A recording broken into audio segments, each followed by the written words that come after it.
Speaking of Google, there is a new policy now which might increase users or might lose a lot of users on the YouTube platform.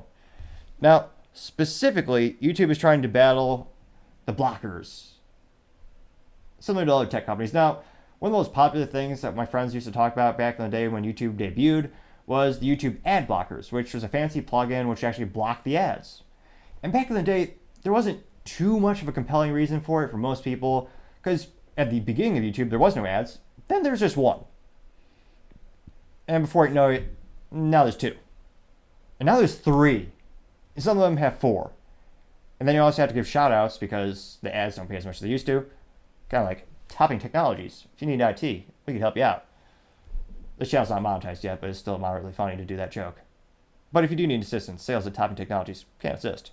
Now, it looks like YouTube tried to combat this. So they created YouTube Premium, which 6 people bought, maybe 7. I actually knew someone who bought it. And it was someone who had a lot of money and they just didn't want to deal with ad blockers and they didn't care. But I still make fun of them to this day because at the time it was hilarious because the only value add at the time was to remove the ads. YouTube realized the adoption rate of YouTube Premium was terrible. Barely anyone was paying for that. So at the time, they're still very, very much reliant on revenue from advertisements. And again, we've talked about this before. Year over year, on average, there's about a 2% decrease every year in ad revenue because businesses in general are pulling back on how much they used to spend on advertising. It's one of those things where if you're not careful, that cost can get out of hand pretty quick. And I always tell people, sometimes it's very hard to quantify results from an advertising campaign, which is why for my businesses, I always try to be as strategic as possible and quantify everything that goes into our marketing initiatives. But when it comes to YouTube, again, they're losing 2% year over year. So YouTube Premium might be a way to offset that loss in revenue by getting more cash directly to YouTube. And maybe they'll get to the point where they need, I don't think they'll ever get to the point where they don't need advertisers because it is a large percentage of the business, but they could perhaps decrease their reliance on them. So they introduced the YouTube Premium. About 7 or 8 people bought it. Oh, no, I was generous. 6 to 7. My mistake. And again, there wasn't that much value. However, Google was clever. Google, parent company behind Alphabet, owns Google, which owns YouTube. But they actually got a package with the NBA. Or no, NFL. Sports balls. They're all good. Now, the sports balls that they chose was actually the NFL, and it was for the Sunday package. So if you wanted to watch that particular football, that particular ball throwing game, you had to pay for YouTube Premium. Brilliant move on YouTube because it forced people to buy that product. Because if you love the footballs, you can't watch it on the CNN or the Fox or what have you.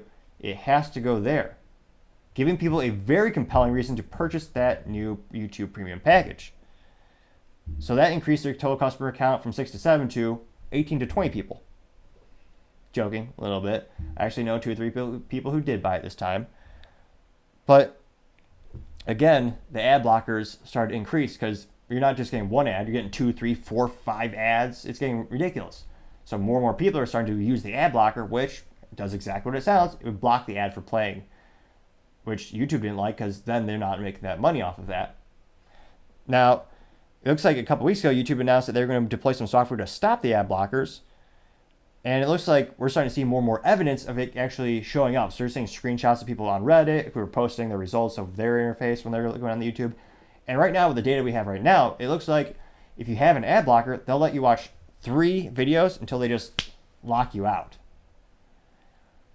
And all the reports and the anecdotal evidence we have right now is that this is being selectively done at YouTube. It's not across the country, across the globe, everywhere yet.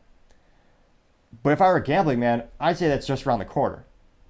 And I say that because you're seeing nearly every tech company cracking down and trimming the fat.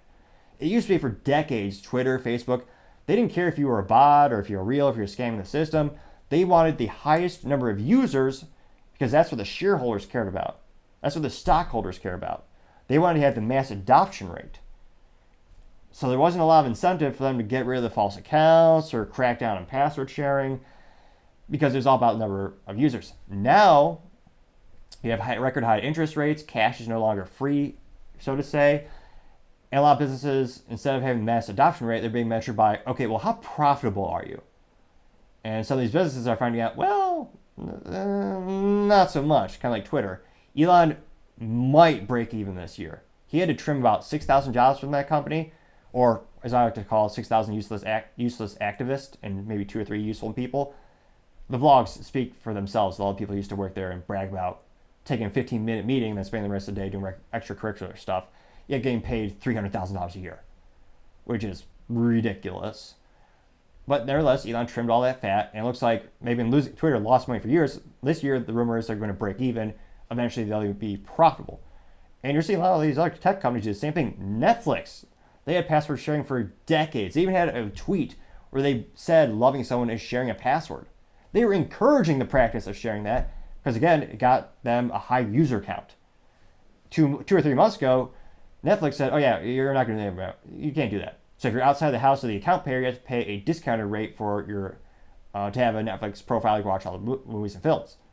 But I thought that was going to have a huge negative backlash on the company. Turns out I was wrong, which I don't say too often, but I do say when it happens. They actually had an increase in their sales.